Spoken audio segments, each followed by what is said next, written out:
मैंने 8 साल अपने लाइफ के वेस्ट किए सिर्फ लॉ ऑफ अट्रैक्शन टेक्निक्स के पीछे, क्योंकि मैंने लॉ ऑफ अट्रैक्शन को सही से नहीं समझा। लॉ ऑफ अट्रैक्शन हमें लगता है कुछ ऐसा है कि हमारे पास एक डिज़ायर है और मैं कोई टेक्निक अप्लाई करूँगी, लॉ ऑफ अट्रैक्शन अप्लाई करूँगी और वो चीज़ मेरे पास आ जाएगी। बट एक्चुअली ये सबसे गलत है और इसी वजह से मैं 8 सालों तक अपने ड्रीम्स को चेज़ करती रही और एक लूप में फंसी रही, जो लूप था लॉ ऑफ अट्रैक्शन का, टेक्निक वाला लूप। लॉ ऑफ अट्रैक्शन का मतलब ये नहीं है कि जो आप चाहते हो वो आपको मिल जाए। लॉ ऑफ अट्रैक्शन का मतलब है कि जो आप चाहते हो उसके लिए अपने आप को बेहतर फ्रीक्वेंसी में लेके आओ ताकि वो चीज़ ऑटोमेटिकली आपकी हो जाए। Law of attraction is not about getting what you want but becoming the version who can have it. और इसीलिए बोला जाता है you don't attract what you want, you attract who you are. अगर आप अपने ऊपर काम नहीं कर रहे हो और सिर्फ टेक्निक्स के पीछे भाग रहे हो, नथिंग इज़ गोना वर्क। और यही चीज़ मेरे साथ भी हुई।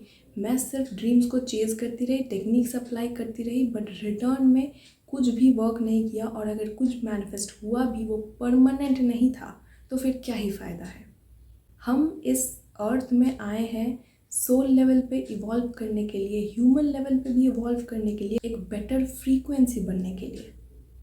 ऐसा नहीं कि मैं एक लेज़ी पर्सन हूँ और मुझे बहुत अच्छा जॉब चाहिए तो मैं घर पे बैठे बैठे वो चीज़ मैनिफेस्टेशन का टेक्निक 5 लाइन लिखूँगी एंड वो चीज़ मेरे लाइफ में आ जाएगी। ऐसा नहीं हो सकता है, ना ही ये प्रैक्टिकली पॉसिबल है और ना ही लॉ ऑफ अट्रैक्शन कोई मैजिक है कि कंपनी वाले आपके घर में आके आपको जॉब दे के जाएंगे। It doesn't work like that. जब तक मैं अपने आप को नहीं बदलूँगी, जब तक मैं अपने लेज़ीनेस को त्याग करके एक प्रोडक्टिव इंसान नहीं बनूँगी, मैं वो अलाइंड एक्शंस नहीं लूँगी, तब तक मैनिफेस्टेशन नहीं हो सकता। यही सबसे इम्पॉर्टेंट कॉन्सेप्ट है जो हमको नहीं बताई जाती और मोस्ट ऑफ द पीपल इसी चीज़ को मिस कर जाते हैं। मैं ये नहीं कह रही हूँ कि टेक्निक्स कोई भी काम के नहीं है, वो तब काम करते हैं जब ऑलरेडी आपकी फ्रीक्वेंसी हाई है, जब आपने अपनी फ्रीक्वेंसी में चेंज करा है, तभी आपके लिए वो टेक्निक्स काम करती हैं। बट टेक्निक्स अकेले कुछ नहीं कर सकती है। सबसे इम्पॉर्टेंट चीज़ है अपने फ्रीक्वेंसी को अलाइन करना। और जब तक आप ये नहीं समझोगे, जब तक आप ये नहीं करोगे, नथिंग इज़ गना वर्क। और अगर कुछ भी वर्क करेगा तो वो परमानेंटली आपके रियलिटी में स्टे नहीं करेगा।